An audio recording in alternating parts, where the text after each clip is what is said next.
क्या कभी सोचा है कि कुछ लोग इतनी आसानी से सफलता और दौलत को अपनी तरफ क्यों खींच लेते हैं, जबकि बाकी लोग बस संघर्ष ही करते रहते हैं? आज हम एक ऐसी 21 दिनों की चुनौती के बारे में बात करेंगे, जो सिर्फ सोचने का तरीका बदलकर किसी की भी हकीकत को बदलने का वादा करती है। तो सवाल यही है, क्या अमीर होना सिर्फ किस्मत का खेल है या इसके पीछे दिमाग का कोई साइंस है? और जानते हैं, दुनिया के सबसे अमीर लोग एक राज जानते हैं कि पैसा सिर्फ कागज का टुकड़ा नहीं है, ये एक तरह की एनर्जी, एक फ्रीक्वेंसी है। इसे ऐसे समझिए, बिल्कुल एक रेडियो की तरह। अगर रेडियो 93.5 एफएम पर सेट है तो 98.3 एफएम के गाने नहीं सुन सकते, चाहे कितनी भी कोशिश कर लें, है ना?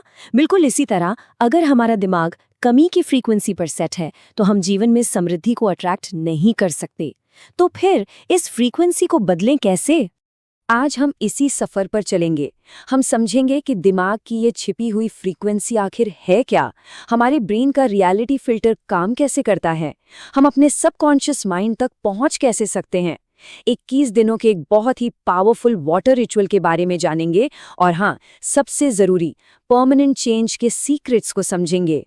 चलिए सबसे पहले उस एक बड़ी गलती को समझते हैं जो ज्यादातर लोग करते हैं। उन्हें लगता है कि सिर्फ अच्छा सोचने से सब कुछ ठीक हो जाएगा, लेकिन पता है, ये सिर्फ आधा सच है और आधा सच अक्सर झूठ से भी ज्यादा खतरनाक होता है। ये स्लाइड हमारे अंदर के कॉन्फ्लिक्ट को बिल्कुल आईने की तरह दिखाती है। हमारा कॉन्शियस माइंड यानी चेतन मन पूरे जोर से कहता है मैं अमीर हूं, लेकिन हमारा सबकॉन्शियस माइंड, जिसमें बचपन से भरे डर और गलत विश्वास हैं, वो धीरे से कहता है बिल कैसे भरेंगे। ये तो वैसा ही हो गया जैसे गाड़ी का एक्सीलरेटर और ब्रेक दोनों एक साथ दबा दिए जाएं। नतीजा, गाड़ी सिर्फ शोर करती है, आगे 1 इंच भी नहीं बढ़ती। तो सवाल ये है कि आखिर ये सबकॉन्शियस माइंड इतना पावरफुल है क्यों? इसका जवाब न्यूरोसाइंस में छिपा है और ये जवाब दुनिया को देखने का नजरिया हमेशा के लिए बदल सकता है। हमारे दिमाग में ना एक गेट कीपर बैठा है। इसका नाम है रेटिकुलर एक्टिवेटिंग सिस्टम या शॉर्ट में RAS। ये एक बहुत ही स्मार्ट फिल्टर है। ये वो नहीं दिखाता जो कोई चाहता है, बल्कि वो दिखाता है जिसमें इंसान दिल की गहराइयों से विश्वास करता है। इसे समझने का सबसे आसान तरीका है रेड कार इफेक्ट। जिस दिन कोई ये तय कर ले कि उसे एक लाल कार खरीदनी है, उसी दिन से सड़कों पर हर तरफ लाल कारें ही नजर आने लगती हैं। तो क्या अचानक से ज्यादा लाल कारें आ गईं? नहीं, वो तो हमेशा से थीं, बस उसके RAS ने अब उन पर ध्यान देना शुरू कर दिया है। बिल्कुल इसी तरह अमीरी और कामयाबी के मौके हमारे चारों तरफ हमेशा होते हैं, लेकिन हमारा RAS उन्हें फिल्टर कर देता है अगर हमारा सबकॉन्शियस माइंड ये मानता है कि पैसा कमाना बहुत मुश्किल है। और पता है, सबसे दिलचस्प बात, ये कोई नई खोज नहीं है। हमारे प्राचीन वैदिक ज्ञान ने हजारों साल पहले ही ये कह दिया था, यथा दृष्टि तथा सृष्टि। मतलब जैसा नजरिया होगा वैसी ही दुनिया बन जाएगी। मॉडर्न साइंस आज बस उसी सच को कंफर्म कर रहा है।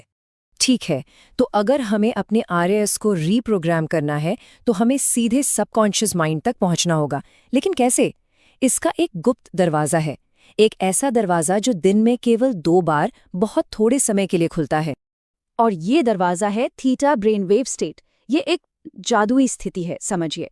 इसमें हमारा लॉजिकल दिमाग जो हर बात पर सवाल जवाब करता है वो शांत हो जाता है, लेकिन हमारा अवचेतन मन यानी सबकॉन्शियस माइंड पूरी तरह जागा हुआ होता है और नए आइडियाज को अपनाने के लिए एकदम तैयार होता है।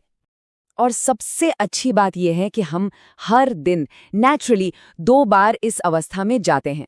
पहला, रात को सोने से ठीक 20 मिनट पहले, और दूसरा, सुबह उठने के ठीक 20 मिनट बाद। यही वो गोल्डन टाइम है जब हम अपनी किस्मत को फिर से लिख सकते हैं। इस खास समय में हमारा तार्किक दिमाग शांत होता है, वो कोई सवाल नहीं पूछता, कोई बहस नहीं करता, और हमारा अवचेतन मन एक उपजाऊ जमीन की तरह होता है। इस दौरान जो भी विचार, जो भी भावना या विश्वास का बीज बोया जाता है, वो उसे एक कमांड मानकर स्वीकार कर लेता है और उसे हकीकत बनाने में जुट जाता है। तो अब सवाल आता है कि इस जादुई समय का इस्तेमाल करें कैसे? यहीं पर एक बहुत ही सिंपल लेकिन बेहद पावरफुल टेक्निक काम आती है, जो पुराने ज्ञान और आज के विज्ञान को जोड़ती है। ये टेक्निक इस कमाल की आइडिया पर बेस्ड है कि पानी में याददाश्त होती है। जापानी साइंटिस्ट डॉक्टर मसारू इमोटो के एक्सपेरिमेंट्स ने यह दिखाया कि पानी के मॉलिक्यूल्स हमारे विचारों, शब्दों और भावनाओं पर रिएक्ट करते हैं। अच्छे, पॉजिटिव शब्दों से सुंदर क्रिस्टल बनते हैं और नेगेटिव शब्दों से वो टूट जाते हैं। और क्योंकि हमारा शरीर 70% पानी से बना है, हम इस सिद्धांत का इस्तेमाल अपनी अंदरूनी प्रोग्रामिंग को बदलने के लिए कर सकते हैं। इसके लिए बस 3 आसान सी चीजें चाहिए: एक कांच या तांबे का ग्लास, पानी और 5 मिनट का फोकस्ड इरादा। तो करना क्या है?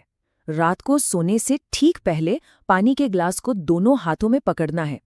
आंखें बंद करके उस जिंदगी को महसूस करना है जो चाहिए। ये नहीं सोचना कि मुझे पैसा चाहिए, बल्कि ये महसूस करना है कि मेरे पास बहुत पैसा है और मैं बहुत खुश और आभारी हूँ। उस फीलिंग को, उस एनर्जी को उस पानी में डालना है और फिर उस पानी को पी लेना है। जब ये प्रोग्राम किया हुआ पानी पिया जाता है तो ये शरीर की हर एक सेल तक पहुंचता है और उसे ये नया मैसेज देता है कि हकीकत बदल चुकी है। इस प्रोसेस को हर रात सोने से पहले और हर सुबह उठने के तुरंत बाद दोहराना है, बिल्कुल उसी थीटा स्टेट की जादुई खिड़की में। लेकिन सिर्फ टेक्निक जानना काफी नहीं है। इस चुनौती को सफल बनाने के लिए सही माइंडसेट और कुछ नियमों को फॉलो करना भी उतना ही जरूरी है।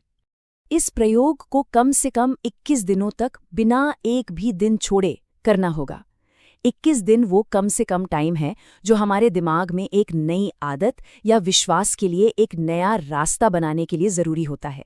इसे न्यूरल पाथवे कहते हैं, बिल्कुल वैसे जैसे किसी जंगल में रोज चलने से एक पगडंडी बन जाती है। लेकिन यूनिवर्सिटी कॉलेज लंदन की एक स्टडी ये भी बताती है कि किसी पुरानी आदत को पूरी तरह से बदलने और एक नई आदत को परमानेंट बनाने में औसतन 56 दिन लगते हैं। इसका मतलब साफ है, सब्र रखना बहुत जरूरी है और रातों रात नतीजों की उम्मीद नहीं करनी चाहिए। तो कामयाबी के 3 मेन पिलर्स हैं। पहला है धैर्य। याद रहे, सालों की नेगेटिव कंडीशनिंग को मिटाने में वक्त लगता है। दूसरा है निरंतरता, एक भी दिन मिस नहीं करना है। और तीसरा और सबसे जरूरी, कृतज्ञता। हर बार पानी पीते समय यूनिवर्स को धन्यवाद देना है, ऐसे जैसे कि वो इच्छा पहले ही पूरी हो चुकी है। ये एहसास, ये धन्यवाद का भाव ही वो चाबी है जो ब्रह्मांड के खजाने का ताला खोलती है। आखिर में चॉइस हर किसी की अपनी है। क्या कोई वही पुरानी शिकायतों वाली जिंदगी जीना चाहता है, या आज रात एक गिलास पानी और अपनी सोच की ताकत के साथ अपना नसीब खुद लिखने की हिम्मत करेगा?